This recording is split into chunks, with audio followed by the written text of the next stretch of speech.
आवाज नहीं आ रही, तेज थोड़ा करिए। सतपुर कमंडल जाएंगे, सतपुर कमंडल जाएंगे।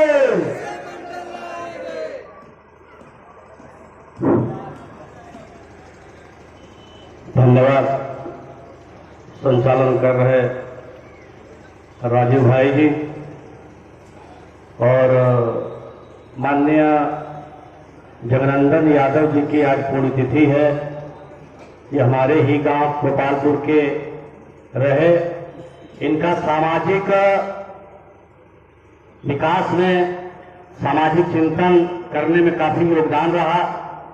आज के इस मौके पर मंच पर मंचासीन माननीय कमला प्रसाद यादव जी, पूर्व एमएलसी, अशोक कुमार, ये उमेश कुमार सेंटर जी, एडवोकेट आनंद यादव, विनोद कुमार यादव जी और हमारे भाई राजीव यादव जी, हमारे लोगों के बीच में हमेशा रहने वाले माननीय हर्षू यादव साहब जी, मोनू यादव, प्रशांत यादव, लालू यादव और सखरज यादव जी, और जिनके विद्यालय में हम लोग आज ये कार्यक्रम कर रहे हैं, माननीय इंद्रसेन यादव जी, इन सभी लोगों का मैं बहुत बहुत धन्यवाद करता हूं।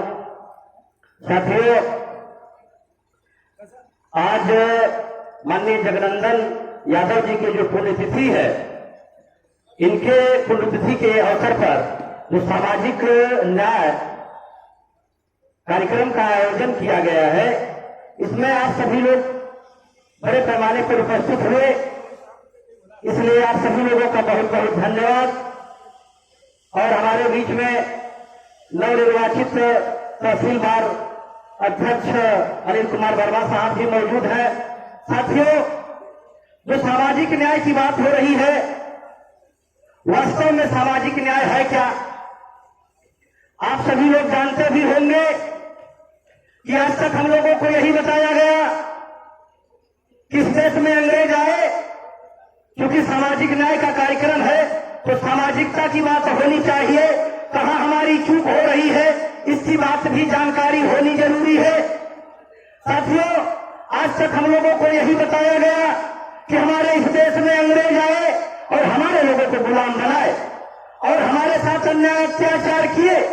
मगर साथियों, तर्क करने की बात है कि अब अंग्रेज नहीं है तो फिर सामाजिक न्याय की आवश्यकता क्यों कर रही है? कौन है जो सामाजिक न्याय नहीं कर रहा है? और वो सामाजिक न्याय करने की जिम्मेदारी हम उनके हाथ में क्यों सौंप दिए हैं जिनके अंदर सामाजिक न्याय करने की क्षमता नहीं है? साथियों, बहुत गौर करने की बात है। अभी एक देश में बहुत बड़ा मामला खड़ा हुआ, जातीय गणना का मामला। ये कहना बहुत जरूरी है। बिहार में जो सरकार, नीतीश कुमार की सरकार और तेजस्वी यादव जी की सरकार ने जातीय गणना किया। अभी तक आप लोग देख रहे होंगे कि हम लोगों को बताया जाता है कि ये हिंदुओं, तुम्हारे लोगों का दुश्मन मुसलमान है, और हमारे लोग बड़ी सहजता से मान लेते हैं कि हाँ, हमारा दुश्मन मुसलमान है। मैं यहां बैठे मंच से लगाए, यहां तक बैठे सभी लोगों से मैं पूछना चाहता हूं कि इसमें कितने भाई हमारे हिंदू बैठे हैं? जरा मैं आप लोगों से निवेदन करना चाहता हूं, जरा अपना अपना हाथ खड़ा करें, कितने हमारे भाई यहां पर हिंदू बैठे हुए हैं? हाथ भी आप लोग खड़ा नहीं कर रहे हैं। अब बताइए, सोचने की बात है, बात सामाजिक न्याय की हो रही है और आप लोग जैसे मंच और सामने दोनों लोगों की बराबर जिम्मेदारी होती है। अब सवाल यह खड़ा होता है, कुछ लोग संकोच के मारे नहीं हाथ उठा खड़ा कर रहे हैं कि पता नहीं हम हिंदू हैं कि नहीं है, अगर है तो गड़बड़ी है, नहीं है तो फिर क्या होने वाला है? इसलिए संकोच है, इसलिए हाथ नहीं खड़ा कर रहे हैं।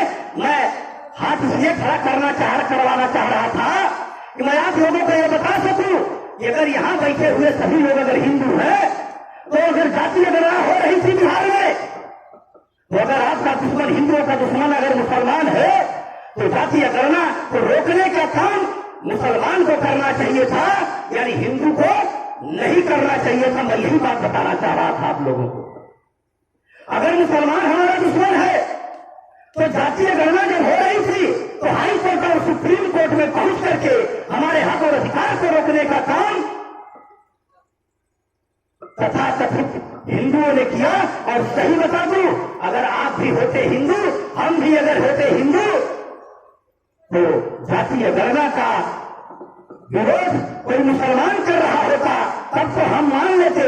मगर जो बाबा साहब अभी आप लोग देख रहे होंगे, तमाम महापुरुषों की तस्वीरें लगी हुई हैं और हमारे यादव सेना के राष्ट्रीय अध्यक्ष बीच में बैठे हुए हैं। इनकी मुलाकात हमारी लखनऊ मंच पर जो वामसिफ का बड़ा कार्यक्रम हो रहा था, वहां पर हमारी आपकी मुलाकात हुई थी। हो सकता है आप न पहचान पा रहे हो, मगर हम एक बार देख लेते हैं तो बराबर पहचानते हैं। उन्होंने कहा कि अगर हम अपने परिवार में, बाबा साहब डॉक्टर भीमराव अम्बेडकर साहब ने कहा, क्या कहा कि जो कौम अपना इतिहास नहीं जानती वो वर्तमान नहीं समझ पाती और भविष्य का निर्माण नहीं कर सकती। तो जब नहीं कर सकती तो वास्तव में हमारा इतिहास क्या है? इतिहास बार बार दुश्मन बताने का प्रयास कर रहा है। मैं उदाहरण दूं, अभी माननीय हमारे पिछड़े के नेता कहे जाने वाले माननीय अखिलेश यादव जी जब मुख्यमंत्री पद से जब सरकार जाती है तो आप सभी लोग जानते हैं कि गोरखपुर से ब्राह्मण बुला करके और गौमूत्र से शुद्धिकरण करवाया जाता है। यानी गौमूत्र से भी गई गुजरी हमारी पिछड़ों की औकात है, ये बार बार आपको बताता है। मगर इसके बाद भी हमारे लोग उसको सर पर बैठाए हैं। और मैं दावे के साथ कहता हूं कि अगर ये पिछड़ा जिस दिन ब्राह्मणवाद को सर से उठा करके फेंक देगा, उस दिन मैं दावे के साथ कह सकता हूं कि उस दिन सामाजिक न्याय होगा और मूल निवासी बहुजनों का दिल्ली पर राज होगा। फिर जाति आधारित गणना हमें मांग करने की जरूरत नहीं पड़ेगी। जाति आधारित गणना हम खुद करेंगे और भारतीय संविधान संपूर्ण रूप से हम लागू करेंगे। उस दिन सामाजिक न्याय होगा साथियों। इसलिए अभी आप देख रहे होंगे इस कार्यक्रम में तमाम लोग आते हैं, तमाम लोग चले जाते हैं, मगर धन्यवाद मैं देना चाहूंगा ये जो आयोजन करने वाली कमेटी है, मैं इन नौजवान साथियों का और इसमें जितने लोगों ने शरीक किया उन सभी लोगों का मैं धन्यवाद करता हूं जिन्होंने ऐसे कार्यक्रम का आयोजन किया। और ये कार्यक्रम का आयोजन लगातार होना चाहिए। मगर एक आम आदमी होता है, एक खास आदमी होता है साथियों। एक आम आदमी, एक खास आदमी। मैं ऐसा मानता हूं इस सामाजिक न्याय में बैठे हुए जितने आप सभी लोग हैं वो खास आदमी है। और आम आदमी की क्या ताकत औकात होती है? आम आदमी, आम यानी टिकोरा लगते ही चटनी बना दिया जाता है। आम का टिकोरा लगते ही चटनी बना दिया जाता है और जैसे ही उसमें बीज लगती है उसको काट करके उसका अचार बना दिया जाता है और थोड़ा सा जब बड़ा होता है, पक जाता है तो चूस करके फेंक दिया जाता है। साथियों, ये होता है आम आदमी और खास आदमी। तो आप सभी लोग खास आदमी हैं, तो खास आदमियों की जिम्मेदारी है कि आप सभी लोग खास आदमी बनाएंगे। बनाएंगे कि नहीं बनाएंगे, ये हमारी आपकी सबकी जिम्मेदारी है कि नहीं है? खास आदमी बनाना होगा। और बात रही भारतीय संविधान की, हमारे तमाम साथियों ने कहा कि भारतीय संविधान खतरे में है। मैं आज तक समझ नहीं पाया कि आखिर ये खतरा है किससे? कौन है जिससे भारतीय संविधान को खतरा है? जो देशभक्ति का सर्टिफिकेट बांटता है, क्योंकि हमारा मंच होता है तो हम बखिया उधेड़ करके बात रखते हैं, क्योंकि हमें ये डर नहीं होता कि हम पर कोई मुकदमा हो जाएगा या हमें जेल में डाल दिया जाएगा, क्योंकि सामाजिक न्याय का मंच है। इसलिए मैं कहना चाह रहा हूं साथियों, बाबा साहब डॉक्टर भीमराव अम्बेडकर साहब ने वन वोट वन वैल्यू यानी वोट का जो अधिकार दिया, हम लोगों को राजा बनने का अधिकार दिया। मगर बड़ा दुख हो रहा है साथियों कि आज ईवीएम आ करके हमारे लोग कहते हैं परिवर्तन करना है, परिवर्तन करना है, मगर कैसे परिवर्तन करना है इस पर कभी किसी ने कोई चर्चा नहीं किया। अगर चर्चा भी अगर किया तो उसके खिलाफ कोई आंदोलन नहीं किया। और बगैर आंदोलन के चाहे व्यवस्था परिवर्तन हुआ हो, चाहे सत्ता परिवर्तन हुआ हो, आंदोलन ही जरूरी है। क्योंकि कभी आप लोगों ने ध्यान दिया कि इस देश में मुगलों ने 600 साल तक शासन किया, मगर आजादी का आंदोलन नहीं चलाया गया। अंग्रेज 200 साल शासन किया, आजादी का आंदोलन चलाया गया। और उस आजादी के आंदोलन में मैं अपनी बात को अभी विराम देता हूं, क्योंकि मैं समझ सकता हूं सारी बात को।